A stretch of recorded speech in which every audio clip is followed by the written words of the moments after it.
Hello friends, இன்னைக்கு நாம பார்க்க போற டாபிக் காணி நிலம். இந்த பாட்டோட ஆசிரியர் பாரதியார். இவர் 20ஆம் நூற்றாண்டோட ஒரு இணையற்ற கவிஞர் அப்படின்னு சொல்லலாம். இவருக்கு சின்ன வயசுலயே கவிதை எழுதுற ஆற்றல் இருந்திருக்கு.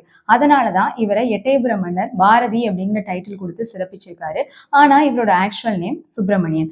இவரோட மேஜர் ஒர்க்ஸ் எல்லாம் என்ன அப்படிங்கிறத பார்க்கலாம். பாப்பா பாட்டு, கண்ணன் பாட்டு, குயில் பாட்டு, பாஞ்சாலி சபதம். இப்போ இவர் எழுதியிருக்க காணி நிலம் அப்படிங்கிற பாட்டு இவரோட பாரதியார் கவிதைகள் அப்படிங்கிற தொகுப்புல இருந்து எடுத்திருக்காங்க. காணி நிலம் அப்படிங்கிறது பாரதியாரோட ஒரு கற்பனை. இந்த மாதிரி ஒரு லைஃப் ஸ்டைல் இருந்தா எப்படி இருக்கும் அப்படிங்கிறத இவரு பாட்டு வழியா சொல்லியிருக்காரு. ஸோ இவரோட கற்பனை எப்படி இருக்கு அப்படிங்கிறத பார்க்கலாம்.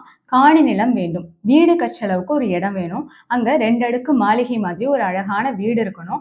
ஸோ பார்க்கறதுக்கு வெள்ளை வெள்ளையர்னு பெயிண்ட் அடிச்சிருக்கணும். வீட்டுக்கு பக்கத்திலேயே ஒரு நல்ல தண்ணி கிணறு இருக்கணும்.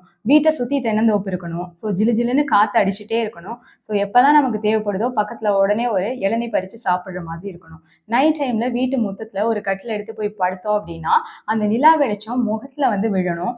அதே மாதிரி குயிலோசை தான் அப்போ அவங்களுக்கு மியூசிக் மாதிரி. ஸோ அந்த குயிலோசை இனிமையா காதுல கேட்டுட்டே இருக்கணும். அதை கேட்டுட்டே அந்த தென்றல் காற்றிலேயே படுத்து தூங்கிடணும் அப்படிங்கிறது தான் இவரோட கற்பனை. தேங்க்யூ.